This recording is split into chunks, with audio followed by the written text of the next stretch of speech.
Wafa Sarkis, où est-elle née? D'où vient-elle? Que fait-elle? Où va-t-elle? Stony, la bio.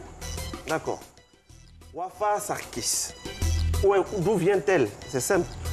Elle vient du Liban. Wafa, on dit quand tu étais petite, tu voulais devenir professeur de sport. Ça, c'est vrai. Mais professeur de sport? Oui, j'ai beaucoup aimé le sport. Oui. Quand j'étais petite, jusqu'à maintenant, j'aime beaucoup le sport aussi. Et quel sport, par exemple? Gymnastique, plus gymnastique. C'est vrai. Ouais. Ça, c'est les sports, Elle a le profil, les elle a le sports profil. classiques. Classique. Ouais, sport des riches. Gymnastique. Enfin, riche, non. Mais... Voilà. Toi, ici, on dit, tu fais, c'est EPS. Tu cours sûrement. Tu ne sais pas où tu t'en vas. Mais en tout cas, le dépend de destin ne voulait pas. Parce que vous avez déjà un talent qui ne pouvait pas mourir. Dès l'âge de 10 ans, tu as commencé à dessiner les petits poupées là. Ouais, les petits poupées là, tu dessinais comme ça. Dessiner et fabriquer les tenues de petits poupées plus que dessiner à l'âge de 10 ans. C'était fabriquer les petites robes, les petits hauts, comment on fait une poupée même, comment on fabrique une poupée. C'était beaucoup manuel à cet âge. Il y avait maman couturière, elle a donné un coup de main, elle m'a donné le goût de faire les choses aussi.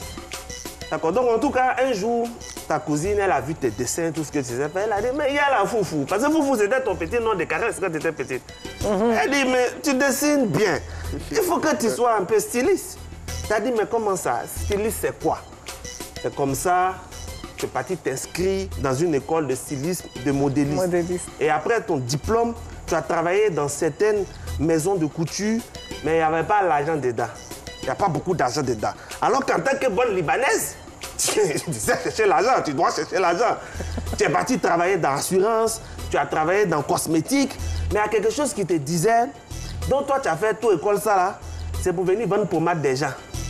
Tu as regardé jusqu'à, tu dis donc tu vas te retourner, te former chez de grands stylistes comme Elie Saab. Elie Saab, oui c'est ça. Et là en 2004, tu viens à Abidjan pour faire foyer. Parce qu'il y avait ton mari ici, tu viens de venir te marier. Ton futur mari, elle est venue faire foyer ici. Après le mariage, elle dit qu'elle ne retourne plus. Qu'Aloko est doux, Guaguassou est doux, Gaba donc Gaba est doux, Abidjan est doux, elle veut rester ici. C'est dans Abidjan est doux là, tu as ouvert ta première maison de couture, Wafa Couture. C'est ça. En 2005, tu as participé au Yé de Miss Zawi. C'est là-bas que le public ivoirien t'a découvert. 2 ans après, tu as organisé ton propre spectacle. C'était à l'Hôtel Ivoire. Et après ce défilé-là, vraiment les gens appréciaient. Mais il y a une cliente qui a pris son courage, qui est venue te dire, mais tu fais bien les choses, mais pourquoi tu ne mets pas un peu de pagne dedans? Nous, on aime pagne. Ça, c'est vrai. À ce moment, toi, tu ne savais pas c'est quoi que pagne. Tu dis, tu vas aller voir comment on fabrique pagne. Quand tu es parti là-bas, tu as vu les jolis wax là. En même temps, tu es tombé fan. Tu dis, à partir d'aujourd'hui, mon Wafa, même si je cours des badins, il va avoir pagne dedans. Ça, c'est vrai. Et on va dire qu'aujourd'hui, la marque Wafa Couture, c'est un mélange de la culture orientale, de là où tu viens, du Liban, et aussi africaine qui valorise le pagne. En plus d'être la meilleure styliste, c'est un prix qui a été décerné par le magazine Ayana.